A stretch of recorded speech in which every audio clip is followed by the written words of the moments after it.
രാഹുലിനും പ്രിയങ്കയ്ക്കുമായി ആവശ്യം ശക്തമാക്കി UP-PCC. അമേഠിയിൽ രാഹുൽ ഗാന്ധിയും റായ്ബറേലിയിൽ പ്രിയങ്ക ഗാന്ധിയും മത്സരിക്കണമെന്ന് വീണ്ടും ആവശ്യപ്പെടുകയാണ്. കോൺഗ്രസ് അധ്യക്ഷൻ മല്ലികാർജ്ജുൻ ഖാർഗെയോടാണ് UP-യിലെ മുതിർന്ന നേതാക്കൾ ഇക്കാര്യം ഉന്നയിച്ചത്. അനൂപ് ദാസ് നൽകും വിവരങ്ങൾ. അനൂപ്, ഇങ്ങനെ പ്രവർത്തകർ അവരുടെ ആഗ്രഹവും ആവശ്യവും ഒക്കെ പലപ്പോഴായി പറയുന്നു, ശക്തിപ്പെടുത്തുന്നു. പക്ഷേ ഒരു തീരുമാനം അങ്ങ് ഡൽഹിയിൽ നിന്നും ഉണ്ടാകുന്നില്ല. അതെപ്പോഴുണ്ടാകും?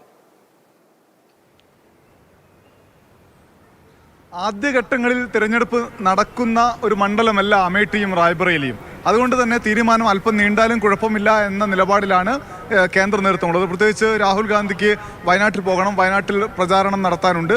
ഒപ്പം തന്നെ വളരെ കുറച്ച് ദിവസങ്ങൾ, രണ്ടോ മൂന്നോ ദിവസം മാത്രമേ രാഹുൽ ഗാന്ധി ആകെ വയനാട്ടിൽ ചിലവഴിക്കാൻ സാധ്യതയുള്ളൂ. മാത്രമല്ല രാജ്യത്തിൻ്റെ മറ്റ് പല ഭാഗത്തുമായി പ്രചാരണം നടത്താനുണ്ട്. അതുകൊണ്ട് തന്നെ അമേഠിയിൽ പ്രഖ്യാപിച്ചാൽ തന്നെ അല്പം വൈകിയാലും കുഴപ്പമില്ല എന്ന നിലപാടുണ്ട്. പക്ഷേ അമേഠിയെ സംബന്ധിച്ചും റായ്ബറേലിയെ സംബന്ധിച്ചും അന്തിമ തീരുമാനത്തിലേക്ക് കോൺഗ്രസിൻ്റെ ദേശീയ നേതൃത്വം എത്തിയിട്ടില്ല.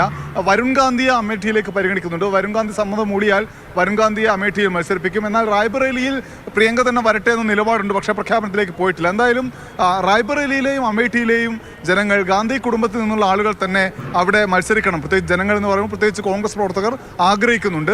അതുതന്നെയാണ് കോൺഗ്രസ് നേതാക്കൾ മല്ലികാർജ്ജുൻ ഖാർഗെയെ കണ്ട് ആവശ്യപ്പെടുകയും ചെയ്തത്. എന്നാൽ ഇന്നലെ CEC നടന്നപ്പോൾ, കോൺഗ്രസിന്റെ തിരഞ്ഞെടുപ്പ് സമിതി യോഗം നടന്നപ്പോൾ അമേഠിയും റായ്ബറേലിയും ചർച്ചയ്ക്കെടുത്തിരുന്നില്ല.